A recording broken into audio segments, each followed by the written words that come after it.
Good day everyone. So tawag yan,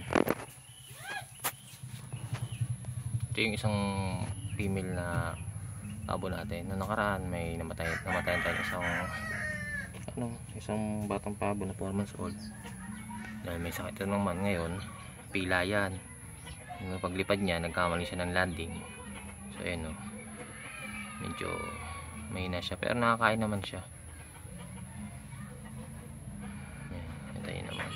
So napaka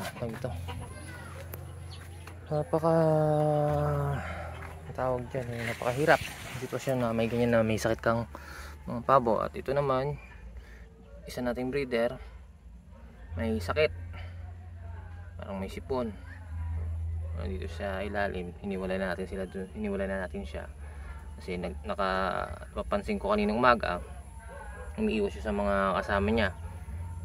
Tapos napansin ko mainit yung katawan niya. So pag ganyan may sakit yan. Inom na natin ng antibiotic yan, yung ating oregano.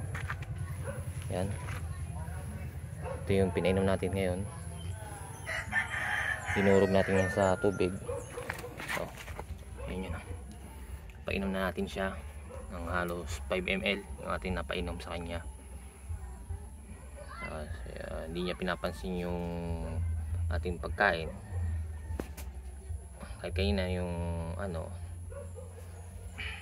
pero kain naman pinubukas yung pakulan dito sa labas. Kumakain naman siya ng damo pero still dyan ganyan pa rin siya, nakatabi lang siya kasi magsulo. So yun yung behavior ng Black Astrolop kung may sakit. Ngayon lang ito nagkasakit mula nung ating binili ito kay Farm 8. Ngayon lang siya talaga nagkasakit. So isa ito sa ating mga naranasan sa pag-aalaga ng heritage chicken. May mga pagkakataon na hindi natin akalain na mangyayari. Nakarangan namatayan tayo ng bago matapos yung taon namatayan tayo ng Rhode Island Red. Tapos ito namang pagpasok ng Marso namatayan tayo ng isang batang pabong lalaki. Ayan, may tanong, may sakit. So nakapanglumo pero kailangan natin gumawa ng paraan na kahit paano mabigyan lunas ang kanilang nararamdaman sa pamamagitan na kung anong meron sa atin na gamot na pwedeng ipainom sa kanila tulad ng natural na oregano, mabisa to antibiotic, gamot din sa sipon yan, sa lagnat. So ayan ay ating pinapainom sa kanila.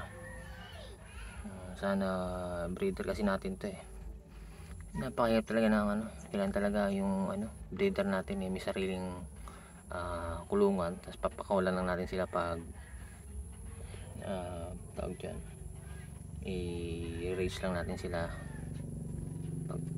pag tingin natin kailangan nilang kumain ng mga damo. Mas balik na din natin sa kulungan.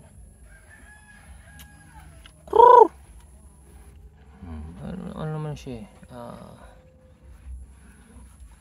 active naman siya. Hindi ko alam kung may talagang may sakit niya pag ganyan. Ayan hindi maganda yung ipot niya. Kita nyo naman, ayan yung palatandaan na may sakit talaga yung ating ating breeder.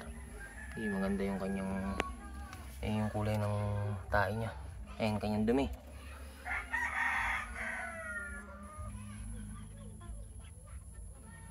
Hopefully sana gumaling siya.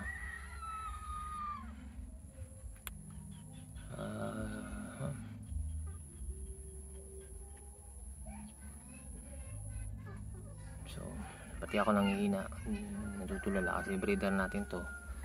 Tapos isang ayam si Manny, tatapat na lang yung nangingitlog na manok natin, 3 Rhode Island Red, tapos ito